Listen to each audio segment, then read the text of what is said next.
Vous avez une douleur au bas du dos qui irradie à la fesse, à la cuisse ou plus bas, vous avez peut-être une sciatique. Aujourd'hui, je vous donne des conseils et des exercices pour améliorer votre situation. Je suis Denis Fortier. Si vous êtes nouveau ici sur ma chaîne YouTube, je vous conseille de vous abonner en cliquant sur le rectangle rouge dans le coin inférieur droit de l'écran. Maintenant, la sciatique, qu'est-ce que c'est? En fait, c'est une douleur qui part du bas du dos ou de la fesse et qui va descendre, qui va irradier aux membres inférieurs, parfois jusqu'aux orteils. La sciatique, c'est un diagnostic qui est basé sur les symptômes. Donc, ça décrit un peu le trajet de la douleur. Ce diagnostic-là n'identifie pas la cause. Par exemple, la plupart des sciatiques sont causées par une hernie discale. Ça ne veut pas dire que si vous avez une sciatique, vous avez une hernie discale, mais les probabilités sont relativement élevées. Il y a d'autres problèmes qui peuvent causer une sciatique, par exemple des tensions très fortes au niveau du muscle de la fesse. C'est important aussi d'être bien renseigné sur les symptômes qui sont parfois associés à la sciatique. Si c'est votre cas, c'est important de consulter votre médecin dans les plus brefs délais. Donc, si vous avez cette douleur-là de sciatique et en plus, vous avez des problèmes urinaires, vous avez des muscles qui ne répondent plus, des muscles qui sont vraiment très faibles. Par exemple, vous marchez et votre pied tombe, vous n'arrivez pas à redresser votre pied au complet. Ça, c'est des signes neurologiques, il y en a plusieurs autres. Donc, si vous avez un ou plusieurs de ces signes-là, vous ne faites pas d'exercice et vous vous rendez chez votre médecin qui va vous donner des conseils, qui va probablement faire des tests pour essayer de comprendre ce qui se passe. La sciatique se présente vraiment de différentes façons. Il y a des personnes qui ont des douleurs absolument intenses, qui sont au lit, qui ne peuvent absolument plus bouger, et il y a d'autres personnes qui ont des douleurs qui ne sont pas si fortes que ça et qui arrivent à faire leurs activités. Donc, si vous avez une douleur aiguë, vous ne faites pas les exercices que je vous propose, vous attendez que la douleur se calme et bien sûr, vous consultez. La sciatique, c'est aussi un problème qui est récidivant. Plusieurs personnes vont avoir des rechutes, la sciatique va revenir. Parfois, ça revient parce que la personne n'a pas récupéré l'ensemble de ses capacités, comme sa mobilité, sa force musculaire, etc. Je vous montre plusieurs exercices pour améliorer votre mobilité. Si ces exercices-là augmentent la douleur, si vous avez mal après les avoir faits, changez les paramètres d'abord de l'exercice. Faites-les moins vite, moins longtemps, prenez plus de pauses et si jamais cette douleur-là est présente, vous arrêtez de les faire. Donc, un premier exercice de mobilité, vous allez placer les deux poings ou les deux mains vis-à-vis votre nombril. Pourquoi vis-à-vis votre nombril? Parce que c'est à cet endroit-là ou vis-à-vis cet endroit-là que la région lombaire se trouve. Donc, en mettant vos poings vis-à-vis votre nombril, vous allez incliner votre corps vers la droite tranquillement et vous allez revenir au centre, puis aussi incliner votre corps vers la gauche. Et le but de mettre les poings vis-à-vis votre nombril, c'est que ça vous guide pour bien sentir l'axe de mouvement. On veut vraiment concentrer le mouvement à l'endroit où vous aurez placé vos poings. Vous pouvez aussi travailler la mobilité dorsale. Donc, vous placez vos poings un petit peu plus haut et vous allez incliner toujours vers la droite et vers la gauche. Même principe, mais en déplaçant l'axe de mouvement. Donc, le mouvement se fait surtout vers le milieu du corps où vous aurez placé vos poings. Un autre mouvement qui travaille cette fois la rotation, vous croisez les mains sur les épaules et vous allez tourner les épaules et le tronc au complet vers la droite tranquillement le plus loin possible. Vous allez revenir tranquillement vers le centre et ensuite vous allez tourner de l'autre côté vers la gauche. Les mouvements combinés, c'est souvent ce qu'on oublie quand on récupère notre mobilité. C'est des mouvements qui sont très importants.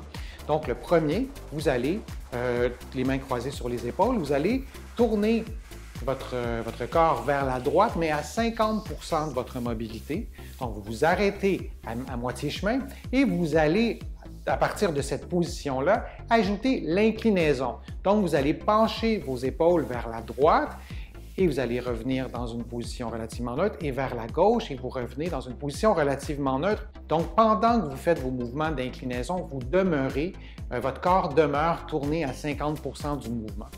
Ces mouvements-là ne sont pas simples à faire. Je vous encourage à les faire devant le miroir, peut-être devant une autre personne qui va pouvoir vous guider. Vous les faites lentement, il va vous donner aussi une petite chance de les apprendre.